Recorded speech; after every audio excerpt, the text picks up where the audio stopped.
Quiero dar la bienvenida al doctor Nabor Moya Arnes, que va a ser nuestro primer ponente y expositor de esta noche. Voy a dar una lectura de su formación académica. Doctor en Ciencias Biológicas, graduado de la Universidad Nacional de Tucumán, Argentina, magíster en Ciencias Biológicas, con mención en Ecología Acuática, Universidad Mayor San Andrés de La Paz, Bolivia. Licenciado en Biología, Universidad Mayor de San Simón, Facultad de Ciencias y Tecnología, Cochabamba, Bolivia. Docente de la carrera de licenciatura en Biología, Universidad Mayor Real y Pontificia de San Francisco Javier de Isaac. Investigador en el área de ecología del proyecto multidisciplinario TOCBOL. El doctor tiene 18 publicaciones de artículos científicos. Hoy nos va a dar la oportunidad de compartir sus conocimientos. Espero que les guste. Voy a habilitar el micrófono para el doctor. Muy bienvenido, doctor. Lo escuchamos. Después de su disertación, ustedes van a poder preguntar lo que más les interesa o en lo que más curiosidad tiene o dudas tiene.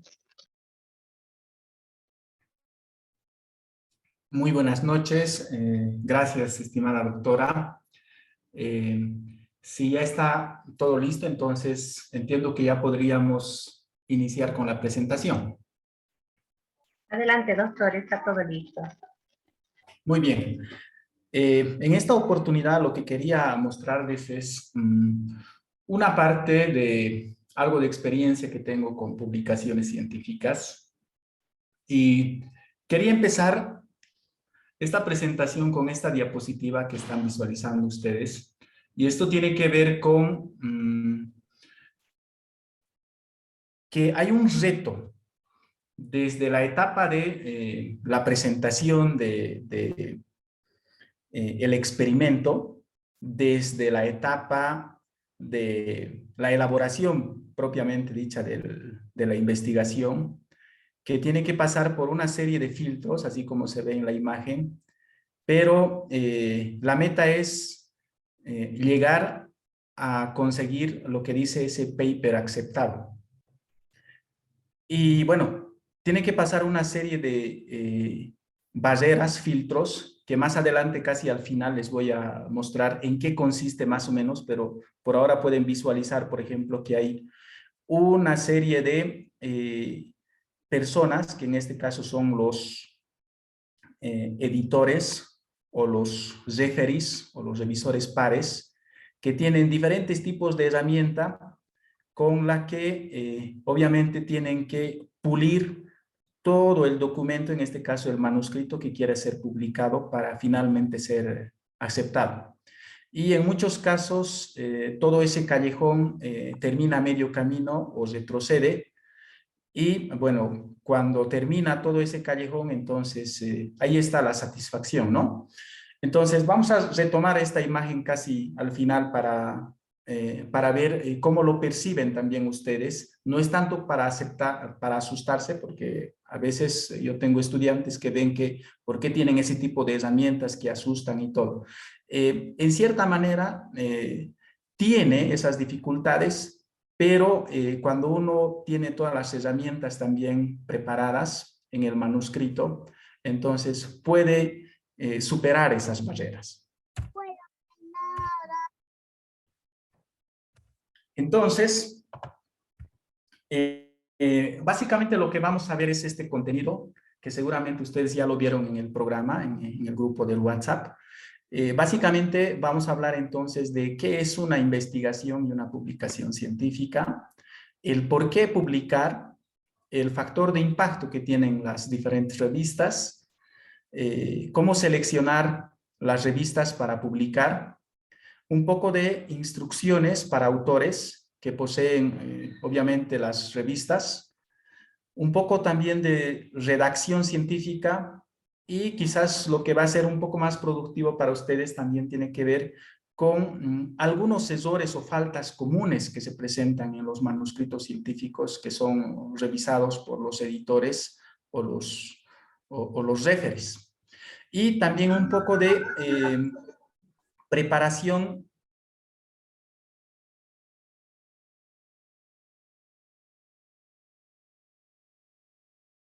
Doctor, ¿puede activar su audio? Gracias. Sí. Entonces, siguiendo,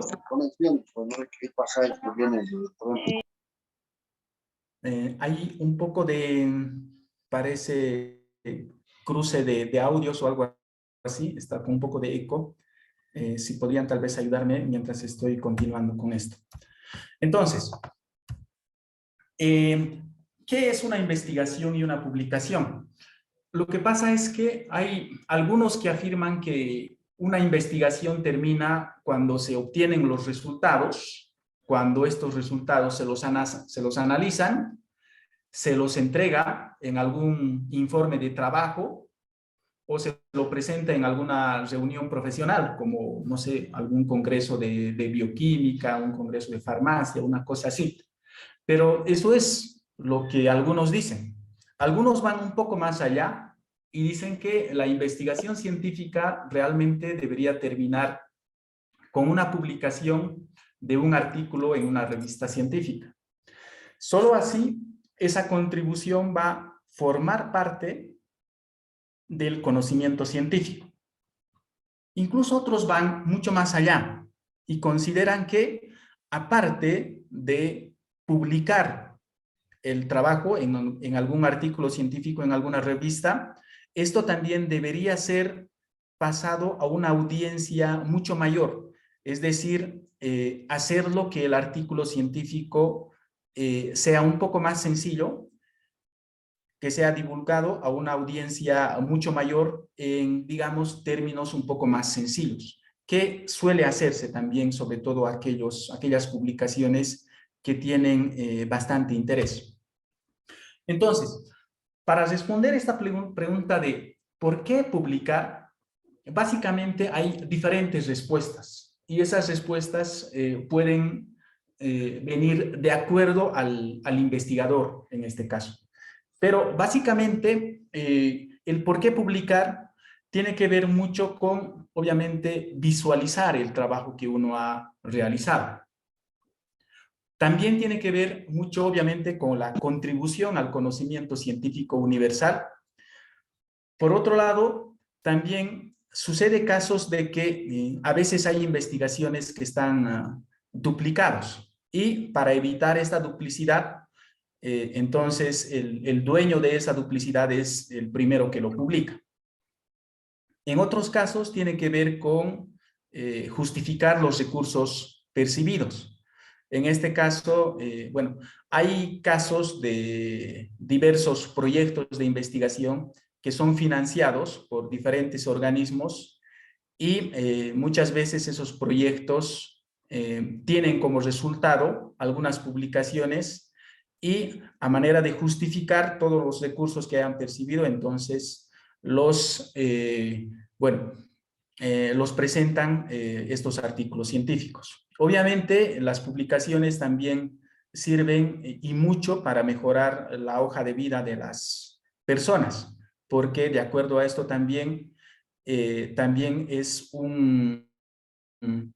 en muchos casos es un requisito importante para obtener fondos, ya sean becas o proyectos de nuevas investigaciones que se desean hacer.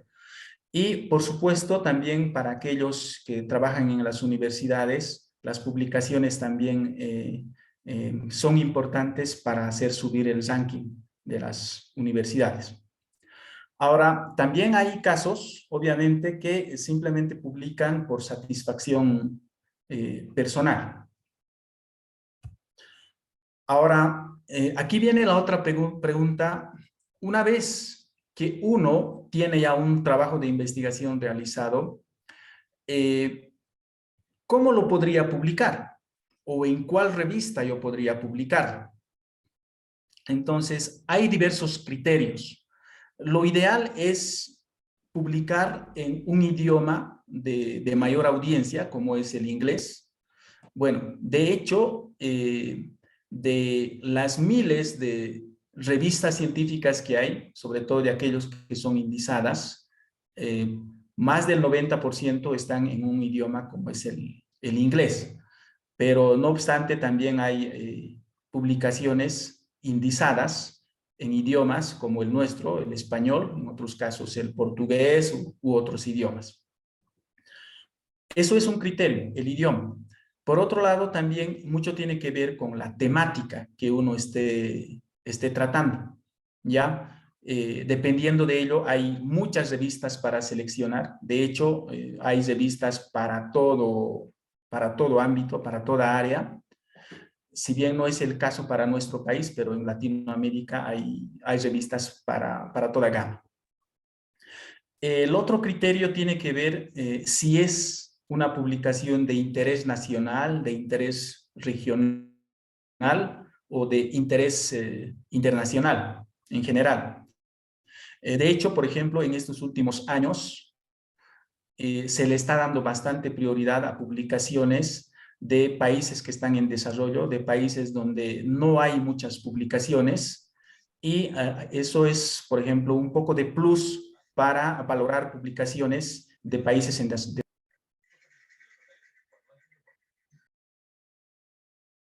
De rato en rato aparece como silenciado, a ver si podrían controlar eso, los que están controlando. El otro criterio tiene que ver con si uno quiere publicar en una revista indizado o no indizado, y bueno, más adelante vamos a ver que hay diversos tipos de indización también de las revistas, y mucho con lo indizado también tiene que ver el otro criterio, que es el factor de impacto de las revistas. Más adelante les voy a mostrar una diapositiva entero para conocer un poco más sobre qué es el factor de impacto, aunque probablemente algunos de ustedes, o quizás muchos de ustedes, ya conocen qué es un factor de impacto de una revista. Ahora, también hay otro criterio que tiene que ver con la rapidez de las publicaciones. Hay revistas que a veces demoran varios meses o hasta años desde el sometimiento de un manuscrito hasta su aceptación y publicación, de manera que son algunas revistas bastante lentas, como también hay algunas revistas que son, bueno, son de toda velocidad. Hay algunos que pueden publicarlo inclusive hasta 3, 4 meses, otros que demoran, creo que por lo general lo estándar es que demore entre unos 6 meses a 9 meses, casi a un año. Y hay otras revistas que son de acceso abierto, principalmente tienen que ver con aquellas revistas que requieren algún pago de esas de acceso abierto.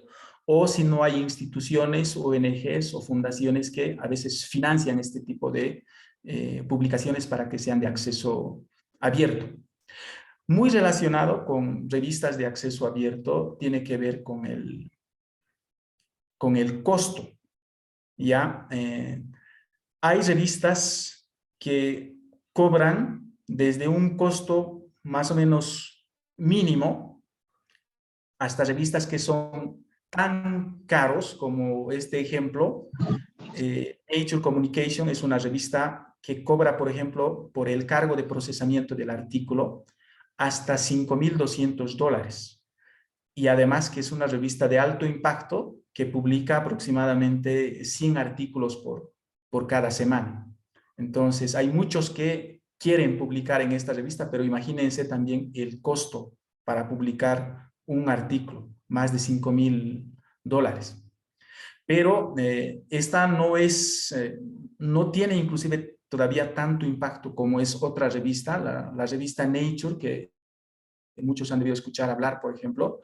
Es una revista de tanto impacto, es uno de los más altos entre toda la gama de las revistas, pero dice que la tasa de rechazo de manuscritos de esta revista es hasta más del 93%.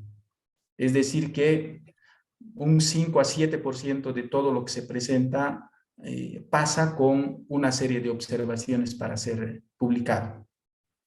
Entonces, van a disculpar, no estoy proyectando mi pantalla porque la señal en la zona en la que estoy está un poquito débil, y para que sea un poco más fluida la presentación. Más adelante, sin embargo, voy a probar para mostrar un poco la pantalla en el video.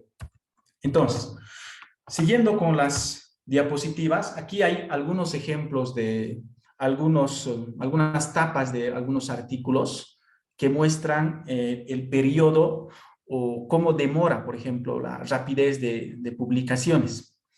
En la diapositiva de arriba, donde se ve aquí, por ejemplo, una revista que se llama Hidrobiología, es una revista que tiene un factor de impacto. Se muestra aquí, por debajo del título, normalmente una serie de indicaciones que indica, por ejemplo, aquí la fecha en que ha sido recibido el manuscrito, que corresponde en este caso 27 de noviembre del 2006, ha sido revisado hasta el 16 de marzo del 2007, es decir, desde noviembre de un año hasta marzo del próximo año, prácticamente son como 4 o 5 meses que han estado revisando ese trabajo. Y finalmente ha sido aceptado recién a fines de mayo del 2007, pero aún el trabajo haya sido aceptado para publicar, no se publica casi inmediatamente. Entonces, todavía tiene su demora para su proceso de edición y todo eso, y en este caso, por ejemplo, ha sido publicado recién, aunque haya sido aceptado en marzo, en junio de ese mismo año. De manera que todo ese trayecto, por ejemplo, está demorando cerca de 7 a 8 meses. Y eso es relativamente rápido. Hay algunas revistas, esta por ejemplo que tiene un factor de impacto mayor más abajo, donde dice Ecological Indicators. Ahí la historia de este artículo muestra, por ejemplo, que este ha sido revisado el 12 de abril del 2010, recibido en abril del 2010, revisado hasta 22 de octubre del mismo año y aceptado recién a fines de octubre del 2000 año, que tiene más o menos un similar tiempo de revisión, de edición para todo eso. Hay algunas revistas, sin embargo, sobre todo aquellos que son de acceso abierto. Esta, por ejemplo, es una revista muy nueva. De hecho, se ha creado recién este año, 2022. Es una revista que recién ha sido indizado en el Scopus. Y la historia de estas publicaciones, por ejemplo, es mucho más rápida. Es porque tienen, bueno, la revista debe tener suficiente dinero como para contratar a revisores que son permanentes. Entonces, hay alguna institución, alguna fundación que está financiando esta publicación. Es una revista de China, por ejemplo. Para mostrarle, esto es un manuscrito que ha sido recibido el 22 de enero de este año. Ha sido revisado hasta abril. Fíjense, de fines de enero, marzo, abril, en 2 meses ya tenían revisado. Y ha sido aceptado el siguiente mes. Es decir, de prácticamente febrero, marzo, abril, en 3 meses ha terminado todo el proceso de revisión, de aceptación, y ha sido publicado online en mayo de ese mismo año. Entonces, ha sido muy, muy rápido, a pesar de que es un artículo de primera mano, pero un artículo de revisión. Entonces, como verán, hay revistas, sobre todo aquellos que reciben este costo al procesamiento de la información, que son un poco más rápidas. Ahora, ¿por qué publicar en revistas indizadas? A manera de, para aquellos que quizás no conocen mucho de una revista indizada, básicamente una revista indizada es una revista que está cumpliendo una serie de criterios, estándares que exige que sean indizadas, que más adelante les voy a mostrar, por ejemplo, que estas tienen que tener un comité editorial, un comité de revisores en pares, que tienen que publicar mínimamente 2 números al año, que tienen que tener toda la estructura de una tesis, y además que los revisores de esos manuscritos tienen que tener un currículum bastante alto a nivel internacional. Y lo que sucede también es que la mayoría de los resultados significativos se publican en muy pocas revistas, y a eso es que le llaman la ley de Bradford. Entonces, el proceso de indización es bastante dinámico y se actualiza constantemente.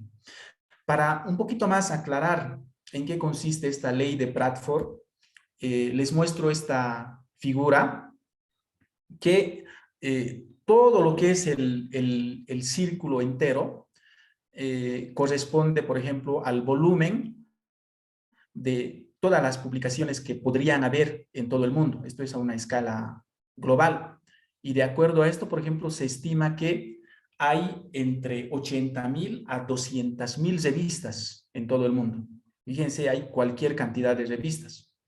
Pero lo interesante de todo esto es que de estas miles de revistas, solamente hay 150 revistas que se llevan casi el 50% de las citaciones.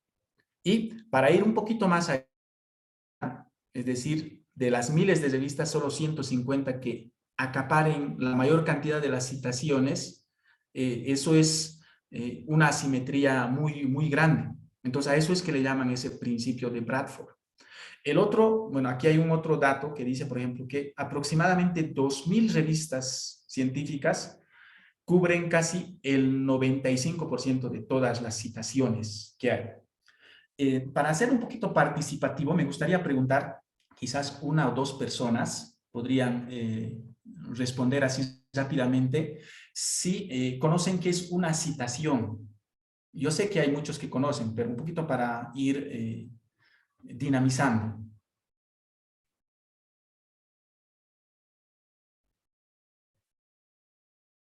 Por favor, alguien, si podría decirnos qué es una citación. ¿Se refiere a las citas bibliográficas? Exactamente, ¿no es cierto? En cualquier revista aparecen dentro del documento autor, año o autores, año, y eso se lo coloca en las referencias bibliográficas. De manera que eso ya es una citación. Es decir, por ejemplo, si yo, digamos, publico un artículo en este año, con mi simple autoría, y mi trabajo de este año, por decir el siguiente año, el 2023, es citado por otros 3 artículos que también se publican, aunque ya el próximo año, y si esos 3 artículos o esos 3 autores citan a mi publicación, entonces es como tener que el siguiente año ya tengo 3 citaciones. Entonces, ese número de citaciones es un indicador de la calidad del trabajo y a la vez la calidad de la revista científica. Pero algo que lo han traducido, ese número de citaciones, en lo que lo denominan factor de impacto, es una ponderación de citaciones y cantidad de publicaciones. Entonces, esto es, por ejemplo, una fórmula, ¿sí? Es una fórmula matemática sencilla de cómo calcular el factor de impacto de una revista. Y aquí en este ejemplo se muestra que IF representa el factor de impacto del año 2017 y en el numerador aparecen, por ejemplo, la cantidad de citaciones de esa revista del año 2016 más la cantidad de citaciones del año previo al 2016, que en este caso sería 2015. Y todo ese numerador se lo divide con no las citaciones, sino las publicaciones de esa revista, el mismo año 2016, más las publicaciones también de esas citaciones del 2015. Y, por ejemplo, esta revista Nature, que es una de las más famosas, del que un poquito más vamos a hablar más adelante, esta revista Nature, por ejemplo, el año 2016 había tenido más de 32,000 citaciones. Pero ese año se publicaron 880 publicaciones. Y el año previo al 2016 ha tenido más de 41,000 citaciones, es decir, más citaciones que 2016, pero también más publicaciones. Y el producto de todo eso es 41.57. ¿Qué significa eso? Que Por ejemplo, artículos publicados el año 2015 y 2016 de la revista Nature recibirá aproximadamente 41 citaciones cada publicación en el año 2017. Entonces, eso es el factor de impacto. Y este valor de 41.57 es uno de los más altos que hay. Es más, hay algunas revistas que tienen factores de impactos un poco más altos y la mayoría de las revistas tienen factores de impacto que son muy bajos, que incluso están por debajo de 1. Y es más o menos lo que vamos a tratar de ver en esta otra figura que dice que solo decenas de revistas científicas tienen un factor de impacto mayor a 20 y hay miles de revistas que tienen un factor de impacto que es menor a 5. Esto es bueno, yo me descargué, de hecho que cada uno también puede descargar de las páginas de los servidores como Web of Science o Scopus, que puede descargar esa lista de revistas con sus factores de impactos, porque eso varía además cada año, se actualiza entonces. Y lo que muestra aquí, por ejemplo, esto donde dice la barra de 53, una barra de 53, eso quiere decir que solamente hay 53 revistas que tienen un factor de impacto mayor a 20, de las miles que hay. Y, por ejemplo, hay 4.000 revistas o más de 4.000 revistas que tienen factor de impacto menor a 1. Y, bueno, después algo parecido con factor de impacto hasta casi 4.99, por ejemplo. Entonces, eso es una cosa interesante. La mayoría de los investigadores intentan publicar en revistas que tienen mayor factor de impacto, pero a la vez esas revistas de mayor factor de impacto tienen una alta tasa de rechazo de publicaciones. Es lo que les decía, por ejemplo, la revista Nature, donde ustedes conocen, muchos de los descubrimientos, muchos de los premios Nobel inclusive se publican normalmente en la revista Nature. El caso de Watson y Crick, por ejemplo, en el año 53, que estudiaron la doble hélice de la molécula de ADN y lo publicaron en esa revista Nature, que ha sido ganador de premio Nobel. Y bueno, intentar publicar en esas revistas obviamente cuesta mucho y la tasa de rechazo también es alto. Más adelante les voy a comentar unos 2 ejemplos, por ejemplo, que con mi equipo de investigación intentamos someter a esa revista y bueno, ni siquiera no nos han aceptado para revisar, porque simplemente han dicho de que no era de tanto impacto, aunque el trabajo haya sido hecho de manera excelente, pero la publicación cuando no genera tanto impacto como ellos creen, entonces simplemente invitan a publicar en una otra revista de menor factor de impacto. Entonces, sin embargo, cuando se habla de índices o revistas indizadas, hay varios tipos de índices. Bueno, ahí yo podría decir que son indizaciones desde gama alta hasta gama baja. Y uno de los niveles de indización, que es el de gama muy alta, tiene que ver con Web of Science. Ya, bueno, dicen que aquellos que publican en Web of Science es el nivel de indización más alto. Otro nivel de indización tiene que ver, por ejemplo, con el Scopus. Han debido escuchar hablar. El Scopus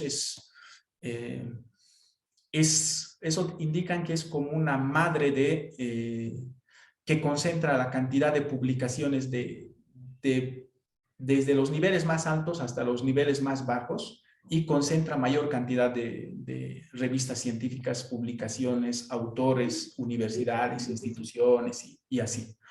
Y aquellas que son de indización que es de gama un poco más baja, tiene que ver, por ejemplo, con Lat Index, ya que está más concentrado para revistas latinoamericanas. Y más por debajo de eso también aparece lo que ustedes han debido escuchar mucho, con publicaciones en la red Cielo, que también está concentrado para revistas de Latinoamérica. Pero, ¿cuáles deberían ser los criterios para que una revista sea indizada? Y básicamente yo les anticipé hace un momento que tiene que ver con criterios como es la puntualidad. puntualidad básicamente se refiere a que mínimamente tiene que sacar 2 números de publicaciones en un año.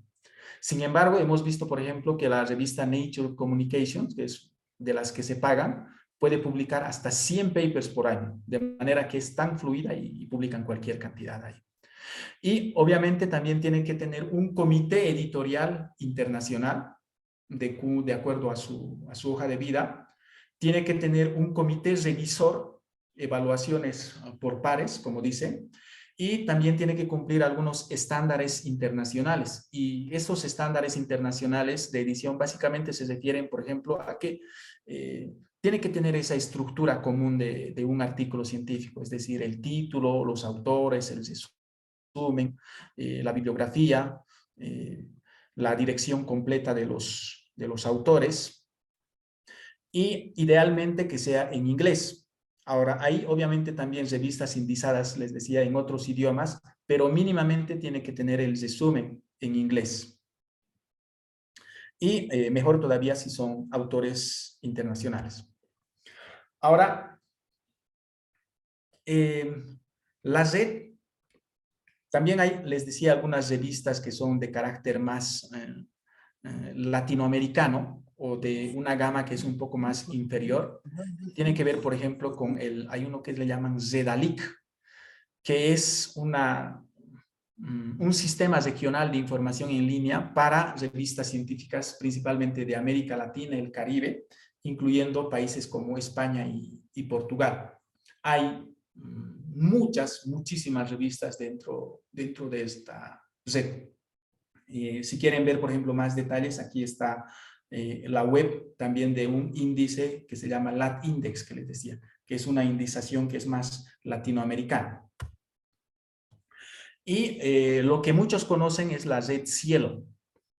Esta red Cielo que ha surgido, creo, bueno, por iniciativa de los brasileros, porque Brasil a nivel Sudamérica, incluso a nivel mundial, es un monstruo en publicaciones porque publica cualquier cantidad de trabajos y tiene cualquier cantidad de revistas también, pero a manera de integrar otros países vecinos, principalmente Sudamérica o Latinoamérica, entonces lo han extendido las publicaciones o las revistas por cada país a nivel Latinoamérica. Y ahí, por ejemplo, aparece que hay revistas Cielo para Argentina, Bolivia, Brasil, Chile y todos los países que aparecen ahí en la lista. Y si ustedes, por ejemplo, entran a esta página del Cielo y visitan por cada país la cantidad de revistas, por ejemplo, van a ver que hay centenares de revistas científicas en Brasil, Chile, Argentina, y Bolivia no tiene tantas revistas dentro de esa red. ¿Ya? Y para mostrarles un poco más, por ejemplo, esto es la página del Cielo Bolivia, y aparece dentro de esta biblioteca de revistas una lista alfabética de 38 revistas, que no parece tan bien, muy poco, pero 38 revistas para Bolivia en la red Cielo es considerable, pero sin embargo hay que considerar que estas revistas dentro de la red Cielo para Bolivia, por ejemplo, en Bolivia no tenemos ni una revista indizada en la red Scopus, menos todavía en Web of Science, pero sí tenemos revistas indizadas en esta gama que es un poco más baja, en la red Cielo. Y hay 38 revistas, bueno, de estas ahora están vigentes 34. Hay 4 revistas que por alguna razón, seguramente por no cumplir ciertas normas, han sido interrumpidas. Y bueno, a pesar de estas reducida cantidad de revistas, también hay una gama interesante de áreas, por ejemplo, esta que se llama Actanova, es una revista de ciencia y tecnología de la Universidad Católica Boliviana. Otra de la Católica, el Ajayu, que es más de área de psicología. Luego hay en ciencias agronómicas, cuadernos Hospital de Clínicas, que más o menos estaría relacionado un poco para su área de ustedes. Para mi área, por ejemplo, está Ecología en Bolivia, del Instituto de Ecología de la UNSA, para áreas de economía, educación, Gaceta Médica Boliviana también. Y hay una cosa interesante que está apareciendo, no sé cuál será la institución que está promoviendo, pero estas revistas nuevas que aparecen aquí en inglés, Journal of the Selva Andina Animal, Biosfera y otras, parece que son de la Católica, pero poco a poco se está haciendo sentir este tipo de estas revistas y está ganando poco a poco un poco más de terreno. Y una cosa interesante que se podría hacer también, bueno, sobre todo aquellas publicaciones que se están iniciando o las investigaciones que quieren publicarse de manera con los investigadores nuevos, por así decirlo, es que se pueden publicar dentro de esta red Cielo, no es tan complicado y tiene también su factor de impacto. Aquí hay la lista continua de más revistas de otras áreas, desde áreas principalmente médicas, científicas y tecnológicas que aparecen aquí, químicas, físicas también. Aquí al final aparecen las revistas, por ejemplo, que han sido interrumpidas por alguna razón. Y lo que les decía, tratando de enumerar, por ejemplo, por orden alfabético las revistas de Bolivia, y también tiene su factor de impacto, pero a pesar de que es la misma fórmula que se utiliza, como la de Web of Science hace rato que les mostraba, también se puede hacer un cálculo de factor de impacto de estas revistas. Yo hice el ejercicio, por ejemplo, para saber cuál de las revistas de Bolivia podría tener un factor de impacto un poco mayor que otras. Aunque esto varía de un año para el otro, hice un ejercicio para el año 2020, por ejemplo, y aparecen algunas revistas con factor de impacto. Bueno, hay muchas que son con factor de 0, pero hay alguna que otra aparece, por ejemplo, con 0,6. Esta revista de Ecología en Bolivia, 0,14, Gaceta Médica Boliviana, y hay alguno que otro por aquí, uno más de los más altos, 0,85, revista de investigación psicológica, que dice. Y más abajo aparece una serie de otras revistas, aunque sus factores de impactos son relativamente bajos. Ahora, el por qué yo les indico que estas son un tipo de indización de una gama que es un poco más bajo, es porque estas citaciones dentro de estas revistas, por lo general, utilizan citas bibliográficas que no tienen mucho impacto, ¿ya? Es decir, en muchos casos son como autocitas, inclusive, de algunas publicaciones que están en torno a la red Cielo. Ahora, también les comentaba que las revistas, bueno, cada revista tiene su instrucción para los autores. Si bien hay muchas revistas que comparten muchos aspectos comunes a nivel de instrucciones, pero hay ciertas particularidades. Y cada uno de ustedes, por ejemplo, dentro de la red Cielo o en la red Scopus o Web of Science, pueden ingresar a la página web de cada revista porque los tienen sus páginas web. Y en ahí normalmente aparece una ventana en la que dice instrucciones para autores. Y es importante tomar en cuenta estas instrucciones para autores porque es como una especie de guía qué tipo de artículos publican ahí, cómo hay que escribir, incluso algunas cosas, y qué tipo de trabajos se publican. Además, en algunos casos también no solamente se publican trabajos de investigación como un artículo, en algunos casos incluso aceptan algunas notas que tienen un nivel un poco más bajo. Entonces, hay en la página web de cada revista sus instrucciones y es muy importante prestar atención a esos detalles de estas instrucciones. Yo he extraído, por ejemplo, cuando he ingresado a las instrucciones a los autores dentro de esta revista de Ecología en Bolivia, que hace rato les mostré, bueno, de hecho, para muchos de los biólogos de Bolivia, esta revista Ecología en Bolivia es referencia. Es una referencia considerable e importante porque muchos intentan publicarlo ahí. Ahora, obviamente también hay muchos investigadores que tienen trabajos muy buenos y publican en revistas que son de mayor impacto, ¿no? Entonces, ahí está indicando todas las características de la revista y es muy importante darle una mirada detenida a esas instrucciones. Y el otro aspecto que quería comentarles exponerles tiene que ver con las faltas comunes en la redacción, ¿ya? Y aunque son aspectos que todos deberíamos conocer, pero son muy habituales. Es como seguramente muchos de ustedes han sido tutores o revisores de algunas tesis y han visto el procedimiento de cómo hay que ir puliendo el documento, cosa que sea presentable como para una defensa. Entonces el procedimiento para una revista es algo similar, pero con un nivel un poco más riguroso. Entonces, lo que les voy a mostrar en adelante son algunos, bueno, son de hecho algunos errores reales de algunos manuscritos que han sido observados. ¿Y a qué se refiere una redacción? Un poco más para conceptualizar. En este caso, la redacción científica es un tanto diferente de una redacción, por ejemplo, de una obra, de una novela. Y la diferencia básicamente tiene que ver con el propósito. En este caso, una publicación científica tiene un solo propósito, que es el de informar el resultado de una investigación. Y la meta, como autor en este caso, no es alegrar, entristecer, enfurecer, divertir, impresionar, ni mucho menos educar al lector con palabras que sean nuevas, muy rebuscadas, así como es habitual, por ejemplo, en obras literarias. En este caso, la meta del investigador es comunicar eficazmente el resultado de la investigación.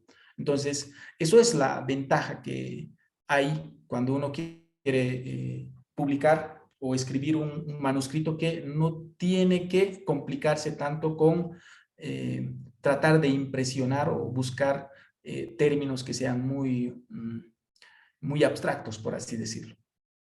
Y el otro detalle dentro de una redacción científica tiene que ver en que, y esto es muy importante, alguien me lo recomendó a mí y lo acepto en su totalidad, es que cuando el trabajo de investigación ha sido muy bien realizado, es decir, en el laboratorio, los análisis, el diseño y todo eso, entonces, si ha sido muy bien experimentado, entonces ese trabajo tiene alto potencial para poder ser publicado, por mucho de que hayan ciertas flaquezas en la redacción. No obstante, un trabajo de investigación muy mal hecho, por mucho de que la redacción lo maquille, lo aclare, lo haga muy bonito y muy interesante, entonces no va a poder reflejar la calidad del trabajo. Entonces, el más importante dentro de eso es que el trabajo de investigación o el experimento haya sido muy bien realizado. Eso es el más importante, porque después la redacción, con apoyo de otros colaboradores, editores y demás, se puede pulir. Lo opuesto no se puede hacer. Entonces, un error común tiene que ver con la precisión. Entonces, precisión se refiere a usar las palabras que comunican exactamente lo que uno quiere decir. ¿Ya? Ejemplos, van a disculpar, en este caso estoy utilizando algunos ejemplos que son más dentro del ámbito de la biología o la ecología y no tanto del ámbito de farmacia o bioquímica o la parte médica. Entonces, un poco de disculpas por eso, pero sin embargo sirve el ejemplo porque de alguna manera aplica. Dice en este caso, por ejemplo, de una falta de precisión que indica las algas se distribuyeron mejor en ambas lagunas, dice. Y uno podría observar en este caso qué significa mejor. ¿A qué se refiere cuando uno está diciendo que se distribuyeron mejor para el lector? ¿Acaso se refiere a que tenía una distribución uniforme? ¿Acaso se refiere a que tenía una elevada abundancia o algo? Entonces, es importante precisar a qué se refiere ese mejor. O otro ejemplo, en este caso dice en el tercer punto, que dice, el propósito de este trabajo fue determinar el contenido estomacal de las ranas. En este caso, el revisor o el editor va a preguntar, ¿qué es determinar en este caso? Pareciera que está bien planteado la pregunta o el propósito, pero ¿a qué se referirá determinar? Entonces, muchos dirán, ¿acaso se refiere a describir el contenido estomacal de las ranas? ¿Acaso se refiere a cuantificar qué cosas ha comido o identificar qué cosas ha comido? Entonces puede significar muchas cosas ese término de determinar. Por eso los revisores van a ser muy estrictos en este nivel de precisión. Otro, en algunos casos, aunque esto quizás parezca un ejemplo muy obvio, se colocan descripciones como: en conclusión, hemos podido calcular los índices de diversidad alfa en las 5 localidades. ¿Ya? Esto en realidad no es ninguna conclusión, por mucho de que diga de que hemos calculado, ¿no? En conclusión, hemos determinado los parámetros físico-químicos en las 3 lagunas. Ninguno de estos es conclusión. Entonces, hay que precisar cuando se habla de conclusiones. Ojo que muchos de los trabajos científicos no tienen una conclusión definida. Muchas de las revistas, dependiendo del tipo de investigación, a veces, sin embargo, terminan solamente en una discusión como una recomendación, sin una conclusión clara. Entonces, no colocan muchas veces el subtítulo como tal que dice conclusión. Otra de las faltas comunes tiene que ver con la claridad. En este caso, se refiere claridad de que el texto se lee y se entiende muy rápidamente. Esto es un aspecto muy importante porque que tiene que ver un tanto con redundancia, digamos. Entonces, si la lectura es muy fluida y bien clara, entonces no va a haber mucha observación. Pero hay casos, por ejemplo, ¿ya? Esto es un ejemplo de algún lado extraído que dice: en la figura 5 se observa el número de familias de plantas en cada uno de los 7 sitios estudiados. Los sitios P1, 2, 3, 5, 6 y 7 tienen de 5 a 7 familias, y el sitio 4 presenta 11 familias. Por ejemplo, aquí no hay una claridad, no hay una lectura muy fluida que lo hace un tanto confuso. Y lo que podría haber hecho, por ejemplo, dentro de esto, repetir las 2 primeras líneas, pero esta confusión de varios puntos y todo eso lo podría haber simplificado de un modo que sea más sencillo y claro. Ya, por ejemplo, en la figura 5 se observa el número de familias de plantas en cada uno de los 7 sitios estudiados. Y de ahí decir, por ejemplo, que de estos resalta el sitio 4 que presenta hasta 11 familias, mientras que el resto tiene de 5 a 7 familias, así. O la brevedad. En este caso, brevedad significa incluir solamente la información que es pertinente al tema. Y muchas veces, para hacer que el trabajo sea un poco más ampuloso, más extenso, como que nos extendemos en el texto. Entonces, en este caso es lo opuesto. Van a haber publicaciones que a veces tienen 2, 3 páginas solamente y puede ser una publicación muy buena. Y entonces la idea en este caso es comunicar con el menor número de palabras posibles. Algunos ejemplos de observaciones de brevedad tienen que ver en este segundo punto que dice, por ejemplo, los muestreos fueron un total de 27 y se realizaron por la noche. Aquí la escritura está perfecta, no hay nada que observar, pero sin embargo se puede resumir, y es lo que dice, por ejemplo, aquí. Se hicieron 27 muestreos por la noche. Son 1, 2, 3, 4, 5, 6, 7 palabras y se simplifica en vez de 2 líneas con una sola línea, por ejemplo. O este otro ejemplo del tercer punto que dice: las observaciones con respecto a las condiciones de temperatura y salinidad en cada localidad estudiada nos permiten establecer de una manera general que estas no presentaron grandes variaciones. La redacción está buena, se lee, se entiende hasta cierta manera, pero no está siendo breve. Y esto podría haberse simplificado, por ejemplo, de 4 líneas a simples 2 líneas, como esta. La temperatura y la salinidad no variaron significativamente en las localidades estudiadas, ¿no? Aquí no me voy a extender mucho, pero también es una recomendación el evitar frases muy largas o que sean demasiado cortas. Muchos recomiendan, por ejemplo, que cuando se trata de descripciones, sobre todo en la parte de resultados, hay que utilizar la mayor cantidad, bueno, una cantidad considerable de puntos en la redacción.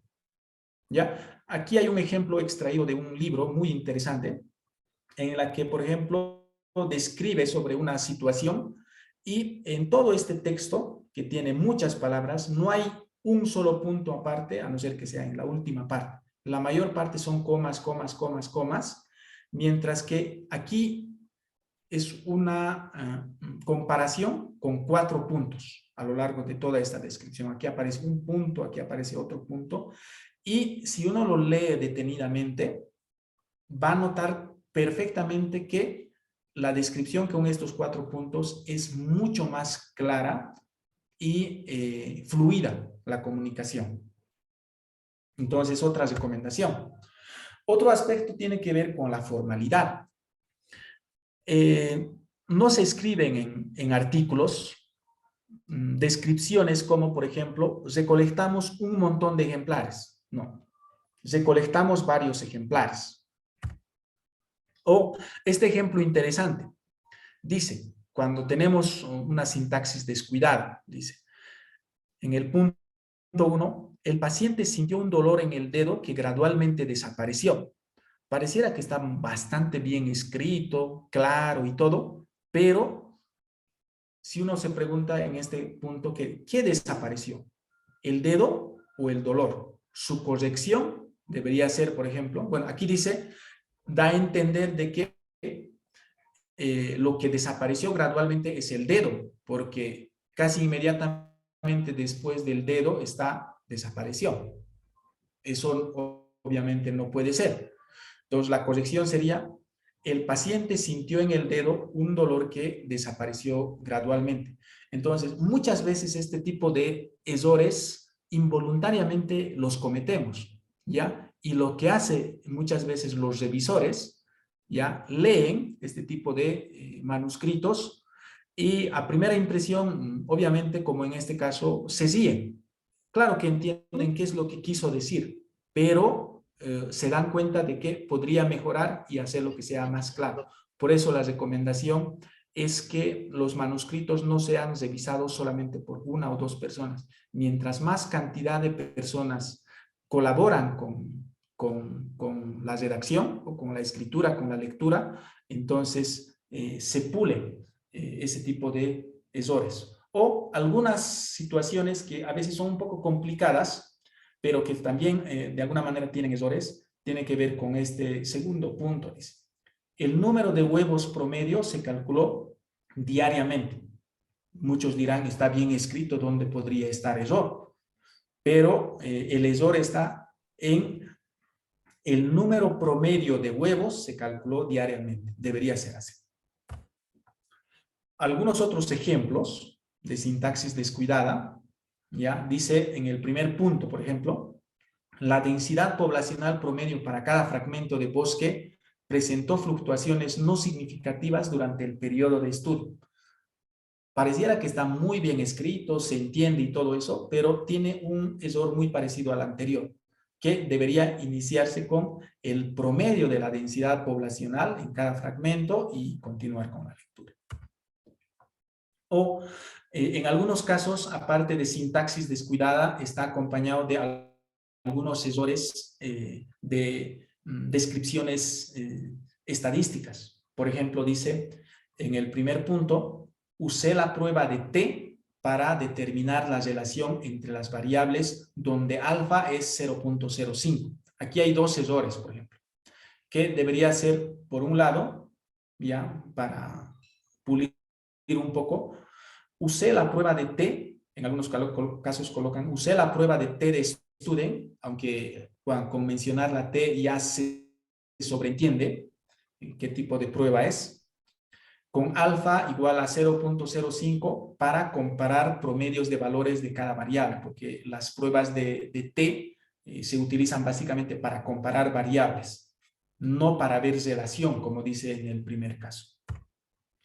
Y en otros casos tiene que ver con redundancia, que también pasa desapercibido o involuntario en muchos casos. Por dar 2 o 3 ejemplos muy rapiditos que dice, por ejemplo, en el primer punto, en el laboratorio se cultivaron 2 especies diferentes de bacterias.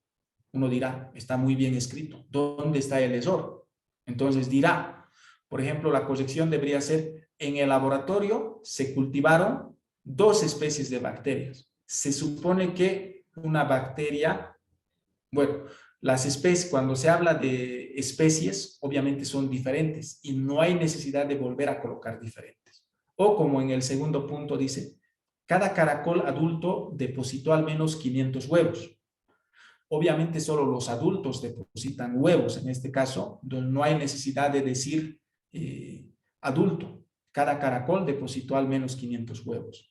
O identificamos las plantas con una clave taxonómica de plantas. Se supone que las plantas se identifican con claves taxonómicas de plantas, no con claves taxonómicas que han sido de animales, de insectos u otro grupo, por ejemplo, ¿no? Esto me voy a pasar un poco rápido porque ya hay varios ejemplos. Es otro ejemplo, pero de redundancia, cómo uno podría simplificar 6 líneas de descripción que está redundando con simples 3 líneas. O el otro aspecto tiene que ver con la concordancia. En este caso, tiene que ver con la concordancia de una oración completa como tal. Los componentes de una oración tienen que concordar en tiempo.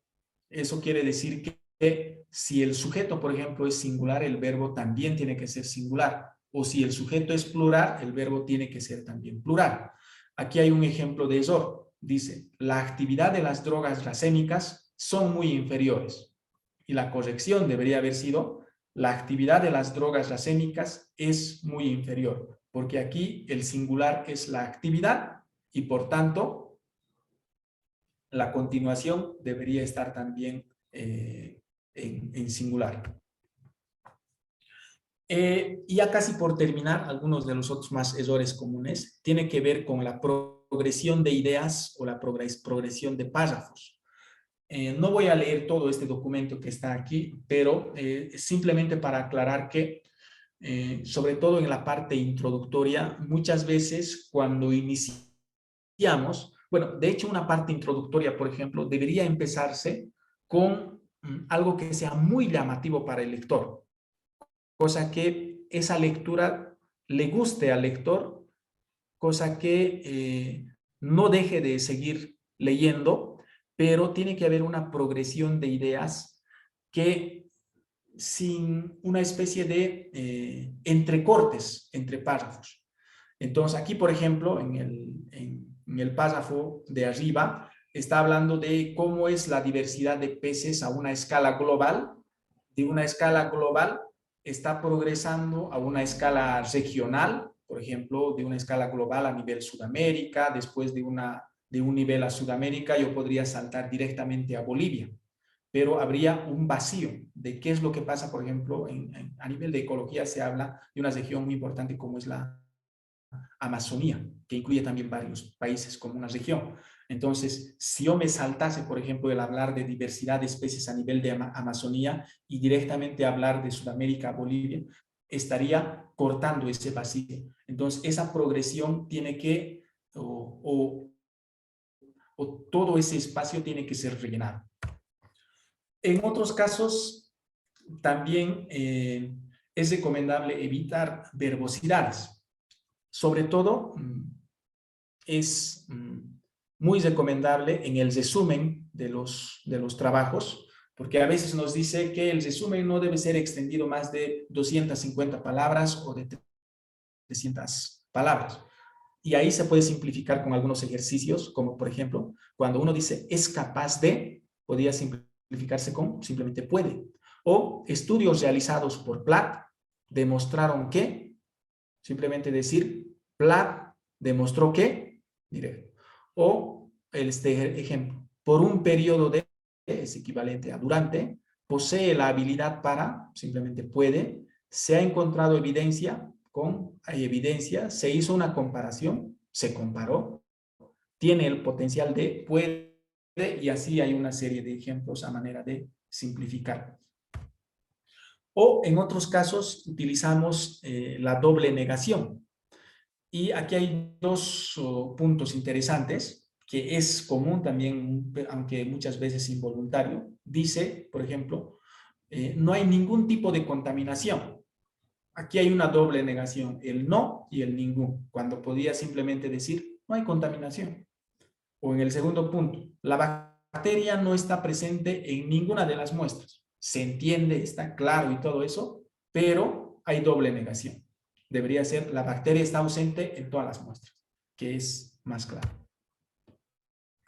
Ahora, la última parte tiene que ver con algún ejercicio de tablas y figuras que es muy habitual tener errores en las tablas y figuras, aparte de la calidad de resolución de las tablas y figuras que son muy exigentes las revistas. Muchas veces cometemos errores en la presentación del formato de la tabla o de las figuras. Y esto sucede porque normalmente utilizamos muchos de nosotros el Excel para hacer las tablas o las figuras, principalmente cuando se trata de figuras. Lo que yo noto es que cuando no se le pone las indicaciones correctas al Excel, el Excel puede hacer cualquier gráfico, cualquier cosa.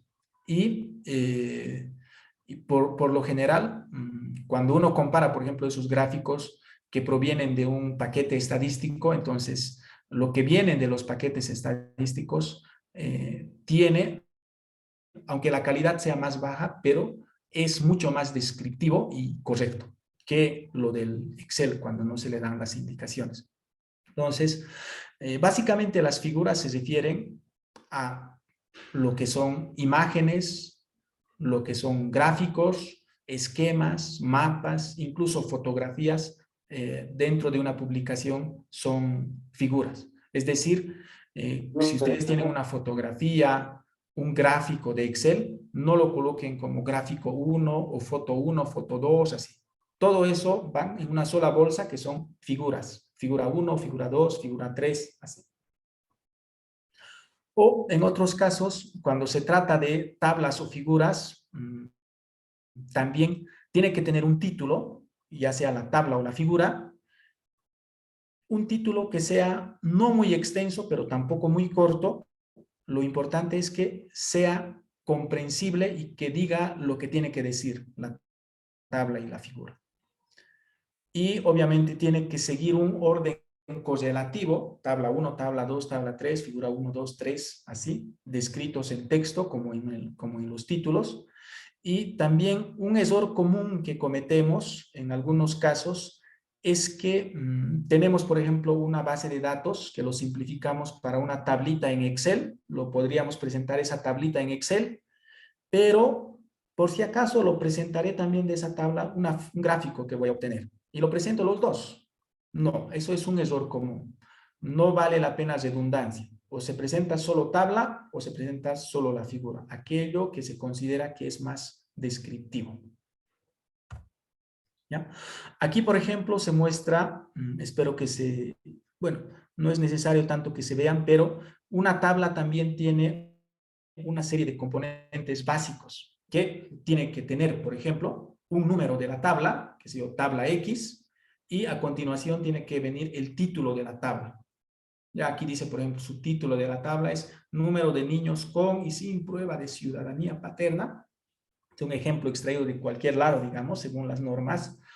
Y, por ejemplo, en estas tablas tiene, aparte de ese título de la tabla, también tienen títulos a la izquierda, a veces tienen títulos a la derecha, a veces tienen subtítulos, o en otros casos también tienen sus indicaciones o las notas complementarias al título, porque a veces hay tanta información ahí que tiene que tener cada uno de esos indicaciones. Y otro aspecto que sobresale aquí es que en las tablas no existen columnas como líneas, simplemente hay líneas horizontales. Y otro aspecto es que cuando se trata de tablas, el título se coloca encima de la tabla. Además que este número de tabla previamente en el texto ya tiene que ser descrito, como en la tabla 1 se muestra que, por ejemplo. y el título, y no tiene que aparecer muy lejos de esa mención de la tabla en el manuscrito. No puede aparecer 2 páginas después o 3 páginas después, sino tiene que ser más o menos seguido.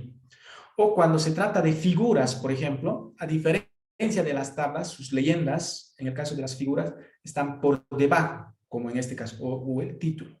Y lo que decía, por ejemplo, lo que describe el título tiene que ser lo suficientemente claro como para que el lector, cualquier persona que ve la figura, lee su título y tiene que entender sin mucha complicación a qué se refiere esa figura. Y este ejercicio, por ejemplo, yo he extraído de un artículo esto, en la que dice, y podríamos encontrar el ESOR, por ejemplo, por mucho de que es un trabajo, bueno, una publicación muy buena, por autor también muy bueno, que tiene muchas publicaciones, pero a pesar de eso, hay unas pequeñas cositas que le faltan. Y dice, por ejemplo, de acuerdo a eso, si me acompañan a leer, por ejemplo, el título, por favor, dice, mapa de distribución de los sitios de colecta en las diferentes provincias biogeográficas de Bolivia. Bueno, ahí muestra un mapa de Bolivia con colorcitos que dicen que son provincias biogeográficas y hay un montón de puntos donde han colectado. Pero, ¿cuál sería el ESOR? A ver si alguien me podría tal vez ayudar. ¿Qué le falta para que sea más claro? ¿Qué es algo clave que no está informando en el título? Para ganar un poco de tiempo, dice que son sitios de colecta, pero lo que no dice es colecta de qué. ¿Será colecta de plantas, colecta de animales, colecta de, no sé? Pues no lo está diciendo cuando debería decirlo, ¿no? En este caso, pero en el título de la revista está hablando de murciélagos de Bolivia. Entonces, ahí está toda la zona de Bolivia donde han muestreado, por ejemplo, murciélagos para ver la distribución, especies y todo eso.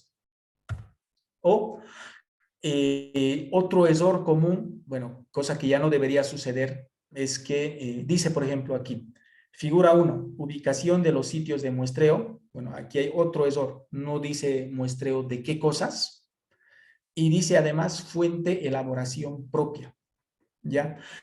Esto, no sé, a mí también un poco me han enseñado en la universidad inclusive de colocar la fuente, si es elaboración propia o no, pero en las publicaciones científicas, en los artículos, hay que evitar de colocar eso de elaboración propia, porque se supone que es un trabajo inédito y todo lo que uno está haciendo es original sin copia de otro lado, de manera que no se debería colocar elaboración propia, salvo, bueno, salvo que extraiga, no sé, alguna tabla, alguna figura, algo que proviene de otra fuente y citarlo la fuente que corresponde.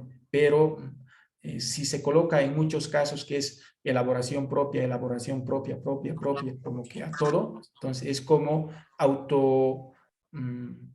es como debilitar a nuestro propio trabajo. Se supone que todo tiene que ser original y no vale la pena decir que es elaboración propia. Aquí un ejemplo, bueno, lo que pasa que dice aquí cuadro 1, y esto es simplemente para aclararles una situación. Hasta los años 2000, 2010 más o menos, todavía era habitual en muchas revistas el mencionar cuadros en vez de tablas. Cuadro 1, cuadro 2, 3. Muchas revistas utilizaban como cuadros. Pero más o menos desde el 2010 para en adelante, muchas de las revistas han cambiado esa denominación de cuadro por tabla, como más o menos siendo dominados por el inglés, table 1, table 2, así. Entonces, más o menos como para darle seguimiento a eso, ¿ya?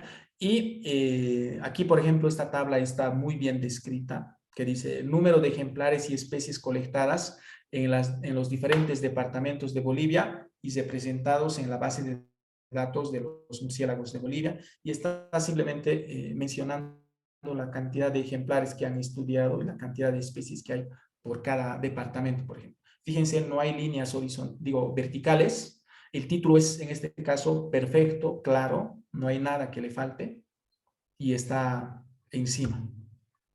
Ahora, Aquí me gustaría, por favor, que me ayuden. Quisiera, ya no falta mucho, me gustaría que sea un poco participativo esto. Cuando se trata de guía de figuras, incluso en algunas revistas tienen sus instrucciones y dicen que evite presentar este tipo de figuras. Y me gustaría preguntarles, bueno, antes yo les voy a describir en qué consiste, por ejemplo, esta figura. Básicamente es de una medición de oxígeno disuelto, no de las personas, sino medición de oxígeno disuelto en estanques de agua. Básicamente son estanques donde hay producción piscícola y los niveles de oxígeno disuelto por lo general varían según las horas del día y según las horas de la noche. Entonces aquí, por ejemplo, dentro de este ejercicio se han hecho mediciones de oxígeno disuelto con sus valores en miligramos por litro cada aproximadamente 4 horas, 8 de la mañana, 12 del mediodía, o sea, varias mediciones de día, también varias mediciones de noche, para ver más o menos cómo cambia. Pero esta figura, por ejemplo, lo que está arriba a la izquierda, es para un estanque, es el mismo, bueno, básicamente las mismas variables, pero para otro estanque y después para un otro estanque, de 3 estanques. Y el gráfico se lo está mostrando aquí. Y yo me pregunto, y les pregunto también a ustedes, si bien está muy bien graficado y todo esto, pero ¿dónde podría estar el error? ¿Qué observaciones podrían tener? Doctor, buenas noches. Buenas noches. No, no tiene el número de la figura, el título de Muy la bien, figura, muy bien. ¿no? El número, el título y le faltaría una nota, ¿no? Explicando. En la parte baja se pone generalmente la nota de la figura donde se explica, ¿no? Exacto, ¿no es cierto? Sin embargo, yo quise simplificar esas consideraciones o esas observaciones que menciona la doctora, pero el fondo de esto, el error dentro de esto, tiene que ver en que cuando se trata de figuras que tienen las mismas variables, es decir, el eje Y, que es oxígeno disuelto, y el eje X, que son las horas, lo único que está variando en cada una de estas gráficas o figuras es el número de estanques. Aquí está el 1, aquí está el 3, aquí está el 4. Porque después las variables son exactamente la misma. Y cuando uno quiere comparar, por ejemplo, ¿cómo habrá sido en el estanque 1? Yo pongo mi vista en esta figura y quiero comparar, porque la idea en este caso es comparar, y quiero comparar con el estanque 3. Entonces tengo que dirigir mi mirada al lado derecho y tratar de seguir cómo varía. Y si quiero comparar con este otro estanque, entonces mi vista se va a marear. Entonces, lo recomendable en este caso, aparte de algunas otras consideraciones, es que debería juntarse. Esta es la misma gráfica, por ejemplo, la misma figura del anterior, pero ya los he juntado los 3 estanques y así ya puedo saber, por ejemplo, más o menos cuáles tienen valores de oxígenos más altos, medios o bajos, o cómo varía de día, que es alto, y cómo varía de noche. Se dan cuenta que integrando o juntando estos gráficos, porque no tiene sentido por qué separarlos, pero todavía hay un error en este gráfico de la izquierda, por ejemplo. Y un error tiene que ver, y ustedes se dan cuenta perfectamente, que el tamaño de la letra de este eje es muy pequeño. Apenas puedo distinguir. Y aquí aparecen también, el segundo error tiene que ver que el Excel, por eso grafica lo que sea. Y aquí ha puesto su leyenda, indicando que, por ejemplo, yo quiero ver el amarillo a qué estanque corresponde. El amarillo corresponde al estanque 4. El azul corresponde al estanque 3 y el plomo corresponde al estanque 1. Y fíjense que yo tengo que también hacer un poco más de esfuerzo de ver y decir qué color a qué estanque corresponde. Entonces, pero si yo tengo esta otra gráfica a la derecha, que es exactamente lo mismo, pero yo ya lo mejoré colocando tamaño de letras más grandes, y inclusive hice una otra mejora, y sobre la línea amarilla, por ejemplo, le puse estanque 1, al gris 4, al azul 3. De manera que mi vista no tiene que hacer mucho esfuerzo. ¿Qué colores, qué estanque? ¿Se dan cuenta? Entonces, esa simplificación del trabajo para el lector es bastante en todo eso, de lo que hemos filtrado de la anterior diapositiva a esto, ¿no? Eso es lo que quieren muchos, cosa que se visibilice lo más directamente posible sin mucho esfuerzo. Otro error también que suele presentarse es que aquí son dos gráficos exactamente con los mismos datos. Sin embargo, uno está en 3D, el del lado izquierdo, y el del lado derecho está simplemente en 2D. ¿Y cuál es el error en este caso? Yo les pregunto, por ejemplo, ¿se quedarían, a ver, pueden decirme rápidamente, ¿les gusta la imagen más de la izquierda o de la derecha? A ver, unas 2, 3 respuestas. De la izquierda. Le gusta más el de la izquierda, porque está en 3D, Izquierda. tiene sus... Izquierda también. ¿Alguien más que diga izquierda? Izquierda, doctor. O alguien que diga derecha. No, todos son de izquierda, parece.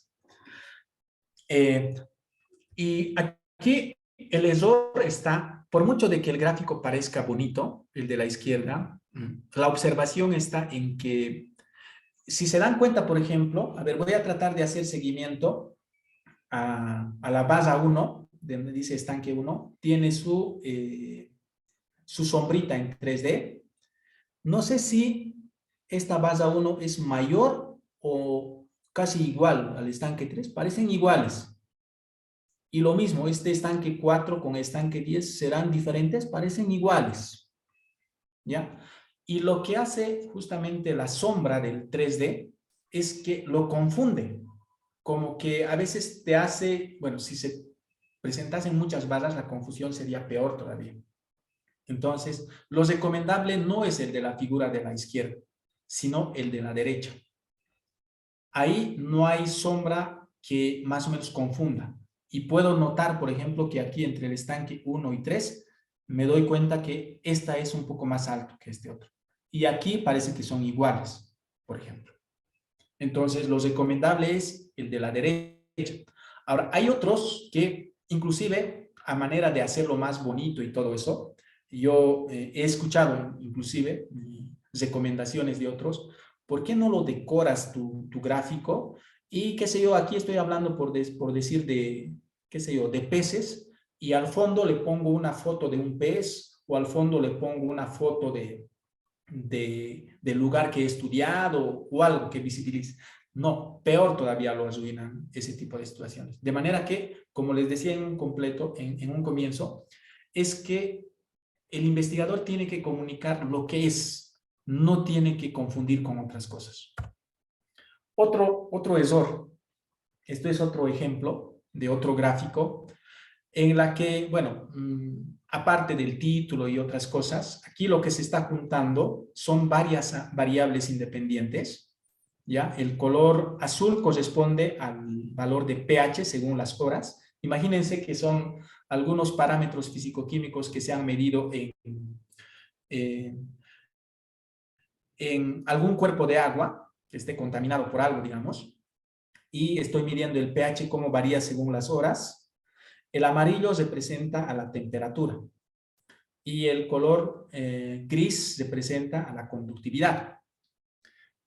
Estas tres variables tienen unidades independientes y además que son diferentes. Ustedes saben que el pH, por ejemplo, por lo general, varía, qué sé yo, entre 6 y 7, un cuerpo de agua que sea neutral. Y pequeñas variaciones en pH puede ser significativo. Y sin embargo, lo que yo veo, por ejemplo, aquí que el pH es una línea. Yo no distingo a qué hora es mayor, a qué hora es menor. En temperatura, sí noto un poquito que aquí en la noche parece que es un poquito más alto. Y lógico. Pero también noto que aquí la conductividad varía mucho, de 70 casi hasta 90, baja, sube y todo eso. Y al juntarle estas variables independientes, lo que yo hice es que he cometido el error. En este caso sí al ser variables independientes, merecían hacerse en gráficos independientes, separados. ¿Por qué? Porque aquí, como la conductividad varía en unidades mucho más, es mucho más variable, aquí lo ha linealizado al pH. Sin embargo, si yo graficase solamente el pH sin estas otras variables, por ejemplo, me hubiese mostrado cómo varía, qué sé yo, de 5 a 6, 7, 8 y eso. En cambio, aquí yo no distingo. Entonces, es otro error. Lo que pasa es que el Excel hace nomás. Otro, que también tiene que ver más o menos con el otro gráfico. No importa de qué se trata, pero en este caso hay que evitar el uso de colores. Por mucho de que sea más atractivo, más llamativo o tantas cosas, los artículos científicos o las revistas no quieren colores. Aparte de que si uno quiere publicar con colores, obviamente en muchos casos es necesario los colores, pero el costo de pago, por ejemplo, por una página a color es casi el triple que en uno de blanco y negro. Y otro error, inclusive, uno pensaría entonces, grafico esto de la derecha, que no tiene colores. Aún así, hay un error en la derecha. No hay necesidad de hacer variar desde un negro oscuro a un gris claro. Porque aquí las variables son independientes, son lagos diferentes, y no hay necesidad de graficar en otro color. Es como que está generando confusión simplemente. O situaciones como esta. No hay que sobrecargar figuras. Ya esto de la imagen de la izquierda, por ejemplo, una maraña total que no se entiende qué es qué, pero si yo lo desgloso eso en dos gráficos de la derecha, como estos, entonces yo puedo seguir patrones, cómo cambia cada eje. Entonces, eso también es importante considerar.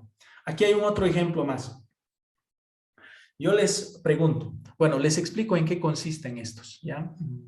Un poquito yo trabajo con peces, por eso aquí el ejercicio, pero se puede aplicar con cualquier otra especie. Si quieren ustedes, en vez de peces, lo pueden considerar que, qué sé yo, que son, digamos, bacterias o microorganismos que causan problemas de salud, por decir, ¿ya?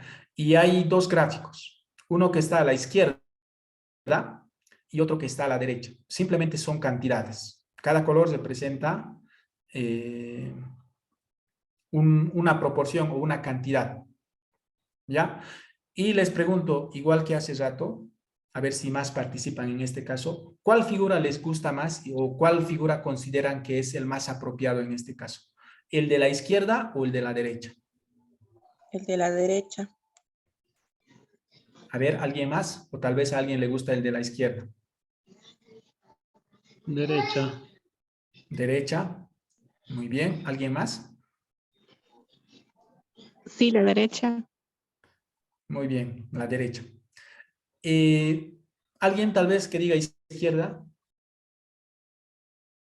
Parece bonito el de la izquierda, están las proporciones, uno se da cuenta, más o menos algunas cosas, pero la respuesta está en este caso, uno pensaría que optaría a la derecha, pero en realidad ni izquierda ni derecha.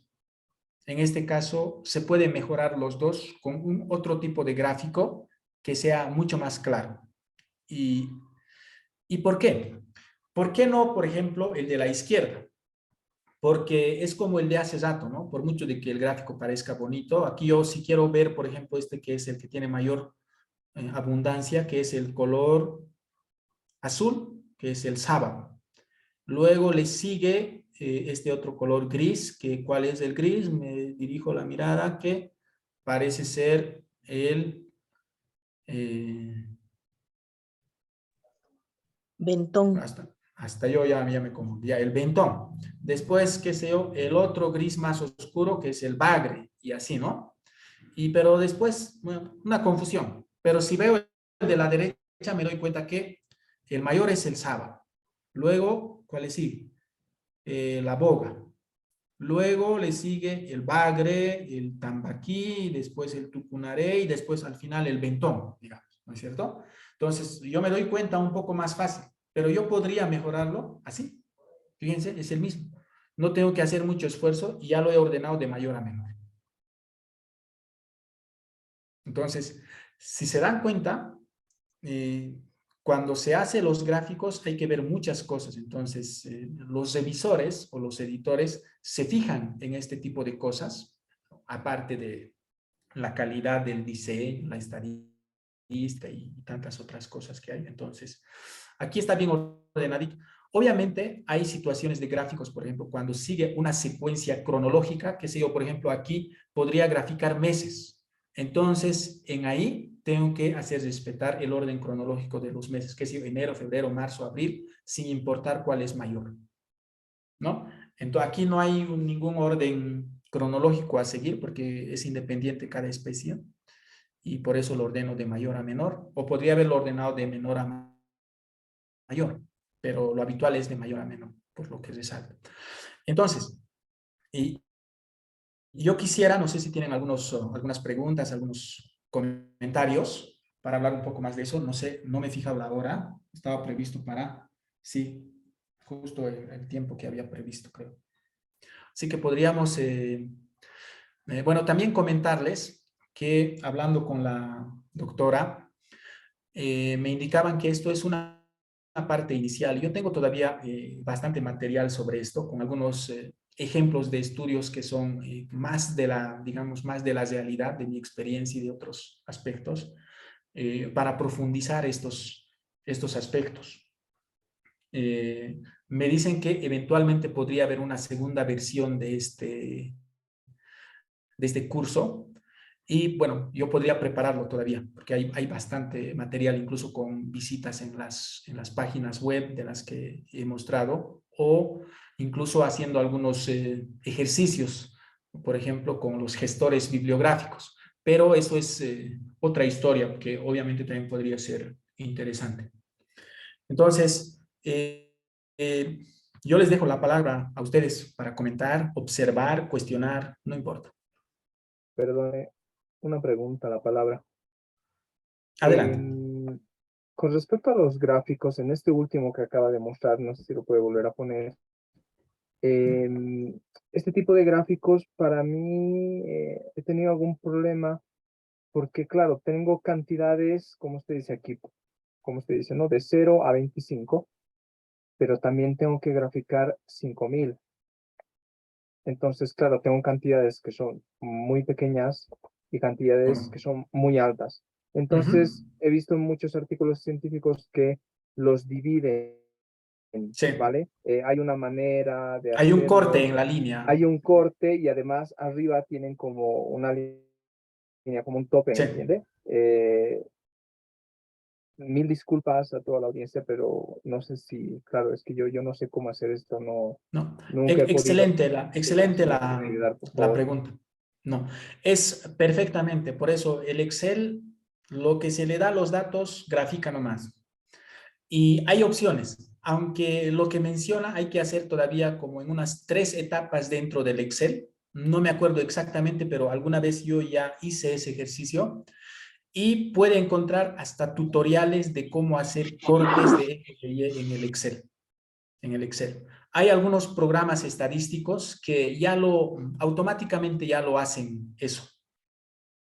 Ya, entiendo que en el paquete R mismo puede hacerse eso, pero en el Excel hay que ir por etapas. Es como inicialmente graficar una parte, después complementar la otra parte y así. Pero hay tutoriales en YouTube que he visto para hacer esos cortes, exactamente lo que pregunta.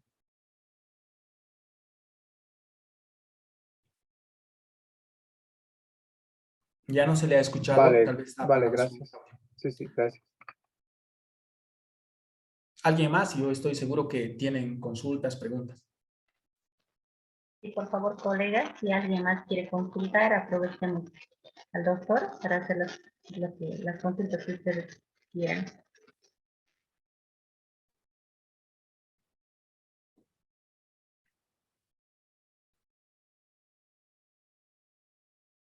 Bueno, parece que no, pero también debe ser que ya estamos casi